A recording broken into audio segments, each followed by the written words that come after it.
very slow with sa reading and may comprehension gap with kita, no. It's Uy. because sang pandemic na may Mm. education ang academic gap kita. Supposed to be, hindi lang siya dapat ihatag ni Secretary, Deputy Secretary, Vice President Sara Duterte ang Friday. Ah. So it's not enough Aha. para i-catch up mo ang reading gap sa mga kabataan, especially na grade intermediate. The DepEd should have to make a program, hire a teacher na mag-focus, yung i-pull out yung mga kabataan, yung mga non-readers, yung mga slow readers sa intermediate, na mo siya dala special program na hindi na naman yung additional ilibrahon sa mga advisor.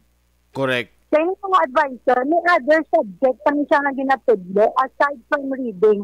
Pero, yung mga subject na ginatudlo, yung useless nito, kung non-reader, kag slow readers ang mga kabataan. Panibunubo sa mga grades ng kabataan, actually, kung gusto naman isilyo ang mga kabataan, almost half of the pupils naman ang pwede ma-failure. Ginahilot na siya.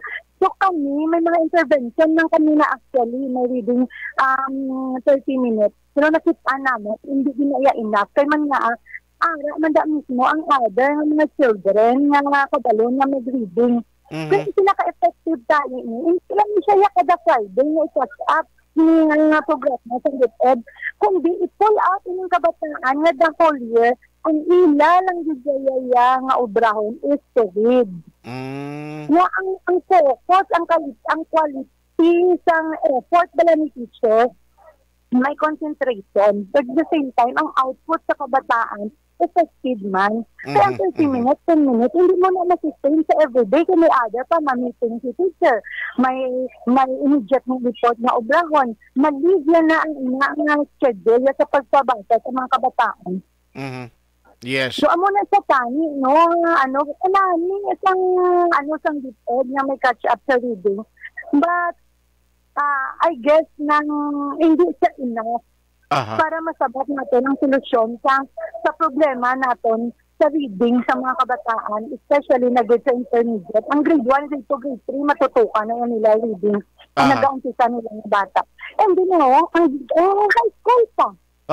Bida problema sa high school subong sa reading comprehension sa mga bata or sa reading skills ng kabataan. So, output ng halin sa elementary.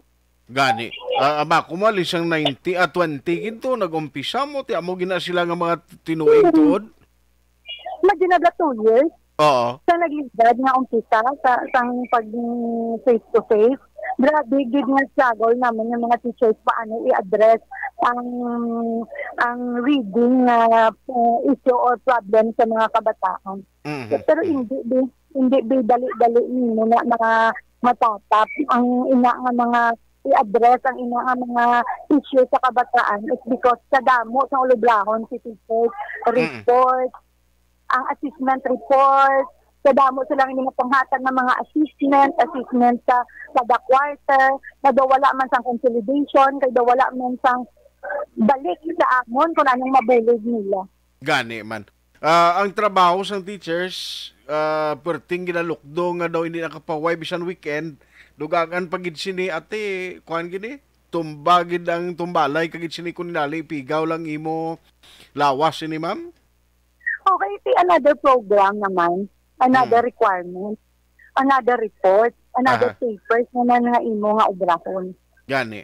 Doon mo na siyang matabo. So, ang ending, may mga seminars sa pang-aatingan. So, every Friday lang siya.